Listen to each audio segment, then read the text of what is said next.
শুভ সকাল বন্ধুরা। সকাল সকাল সমস্ত কাজ সেরে চলে এসেছি আজকে একটি নতুন ভিডিও নিয়ে অনেক দিন পর। আর ভাবলাম আজকে বছরের শুরু যখন, আজকের দিন থেকে ভিডিওটি শুরু করি, তো তোমাদের সবাই ভালো লাগবে। আজকের ভিডিওটি একটুখানি ভিডিও দেব, মানে ছোট করে একটা ভিডিও রাখছি আজকে, তোমরা সবাই দেখো। এইখানে দেখো সকালে সমস্ত কাজ সেরে চা করে দোকানে তরকারি করে সমস্ত কাজ সারা হয়ে গেছে।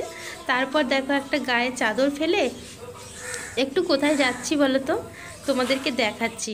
তো আজকে যেহেতু নতুন বছরের শুরু, তাই ভাবলাম ঠাকুরের একটু দর্শন করে আর প্রণাম করে আজকের দিনটা শুরু করি। ওই জন্য দেখো আমাদের এই যে ঠাকুর মন্দির রাস্তায়, তো এই রাস্তা ঠাকুর মন্দিরে চলে এসেছি, রাধাকৃষ্ণ মন্দির। আর এটা হচ্ছে আগের বছরের ঠাকুর, এখানে রাখা আছে দেখতে পেলে। আর ভেতরে আছে নতুন ঠাকুর। এবছর যে মানে অনুষ্ঠানটি হলো এখানে কীর্তনের অনুষ্ঠানটি, সেই দিনে এই ঠাকুর আনা হয়েছে। চাতালটা কি এখানে একটা তুলসী মঞ্চ রয়েছে, তো তোমাদেরকে একটু দেখিয়ে দিলাম। হ্যাঁ, আর আমার না আজকে খুব কাশি হচ্ছে, সেই জন্য আমি না কথাটা ঠিক করে বলতে পারছি না বন্ধুরা। এইখানে দেখো প্রতি বছরই এখানে এইভাবে ঠাকুর বার করে রেখে দেয়, তারপরে নতুন ঠাকুর মন্দিরে রেখে পুজো করা হয়। তো দেখে নিলে তোমরা। ভাবলাম সকাল সকাল নতুন বছরে যেহেতু শুরু, তো ঠাকুরকে প্রণাম করেই আজকের দিনটা শুরু করি, ওই জন্য চলে এসেছি। দেখো কাজকর্ম তো সবসময় থাকবে, তাই না? তো একটু তার ভেতরে সময় বার করে যদি আমরা 5টা মিনিট একটু ঠাকুরের সামনে এসে মাথাটা নিচু করে একটু দাঁড়াই না, তাতেই দেখবে আমাদের জীবনের অনেক শান্তি দেয়, মানে এই মুহূর্তটা অনেক শান্তি দেয় আমাদের জীবনে।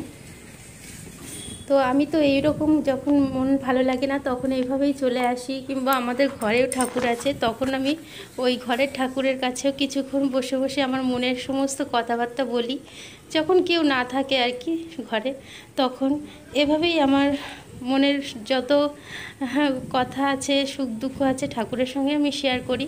তো আজকে ভাবলাম সকালটা এভাবেই শুরু করি, তো তাই করলাম। তো চলো বন্ধুরা, তোমাদের সঙ্গে একটুখানি আমি সকালটা শেয়ার করতে পেরেছি, এর জন্য আজকে আমার খুব ভালো লাগছে। নতুন বছরের শুরু, সবাই ভালো থেকো। আমাদের মানে সমস্ত মানে যত ফ্যামিলি মেম্বার আছো সবাইকে আমার অনেক ভালোবাসা জানাচ্ছি, নতুন বছরের শুভেচ্ছা জানাচ্ছি। এই বছরটা তোমরা প্রাণ ভরে উপভোগ করো। সবাই ভালো থেকো, সুস্থ থেকো, আর ঠাকুরের কাছে এটাই প্রার্থনা করলাম। চলো টাটা। আজকের ভিডিওটি আমি এ পর্যন্ত রাখছি। যদি ভালো লাগে সঙ্গে থেকো, আর একটা লাইক দিও, সাবস্ক্রাইব না করা থাকলে সাবস্ক্রাইব করে দিও। চলো টাটা।